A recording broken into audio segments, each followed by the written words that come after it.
बोले एपोकलिप्स में कानून की बात करती हो, जब तुम कॉलोनी में लोगों को परेशान करती थी तब कहाँ था कानून। फिर एक आदमी बोला शुरुआत में तुमने अपने दामाद को घर से निकाला था, तब कानून याद नहीं आया। ये सुनकर सास चुप हो गई। ससुर जो हमेशा घर का राजा बनकर रहता था वो गुस्से में लोहे की रॉड उठा लाया और बीस्टमैन पर मार दी। इससे बीस्टमैन पूरी तरह भड़क गया। ससुर भागना चाहता था लेकिन देर हो चुकी थी। बीस्टमैन ने एक वार में उसे दीवार में दे मारा और उसके मुंह से खून निकल पड़ा। पूरा घर लूट लिया गया। ससुर अधमरी हालत में पड़ा था। सास डर से कांप रही थी और पत्नी अपने बेटे के साथ कोने में दुखी हुई थी। ये सब देखकर मैं हंस पड़ा। आखिर इन्हें भी अपने कर्मों का फल मिल रहा था। कुछ देर बाद ससुर होश में आया लेकिन अब वो अपाहिज बन चुका था और बिस्तर से उठ नहीं सकता था। लेकिन उस परिवार के पास अब किसी की सेवा करने की ताकत नहीं थी। सिर्फ 3 दिन भूखे रहने के बाद पत्नी की मानसिक हालत खराब हो गई। सास पूरी तरह टूट चुकी थी और जी बोदा तो हर इंसान को चिकन लेग की तरह देखने लगा था। भूख से पागल हुए तीनों लोगों ने बिस्तर पर पड़े ससुर को देखा और उनके मन में एक खतरनाक विचार आया। तीनों ने एक दूसरे को देखा और सिर हिलाया। ससुर डर के मारे कांपते हुए बोला, मत करो बेटी, मैंने बचपन से लेकर आज तक तुमसे सबसे ज्यादा प्यार किया है। तुम कम से कम इस बात का ख्याल करो कि मैं तुम्हारा बाप हूँ। मेरे साथ ऐसा मत करो। लेकिन भूख से पागल हो चुकी पत्नी ने उसकी एक भी बात नहीं सुनी। ऊपर से सास भी आग में घी डाल रही थी। तुमने पूरी जिंदगी उसे सपोर्ट किया,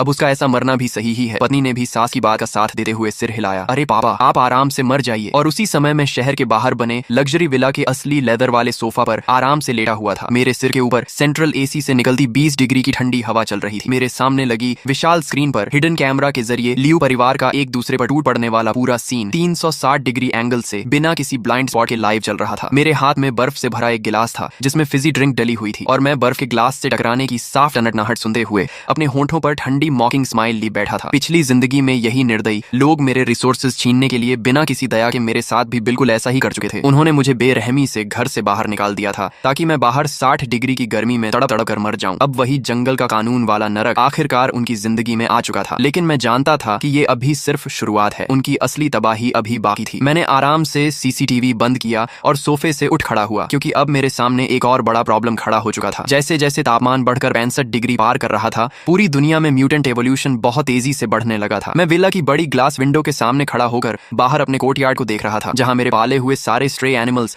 अब पूरी तरह बीस्ट फॉर्म में बदल चुके थे। जो बिल्ली पहले हड्डियों का ढांचा लगती थी, अब उसका शरीर एक बड़े बाघ जितना विशाल हो चुका था। उसकी मसल्स फटने जैसी लग रही थी और उसके बाल मेटल की तरह चमक रहे थे। वहीं स्ट्रे डॉग्स अब 3 मीटर लंबे मॉन्स्टर डॉगमैन बन चुके थे जो इंसानों की तरह सीधे चल सकते थे और उनके पंजे इतने खतरनाक थे कि आधा मीटर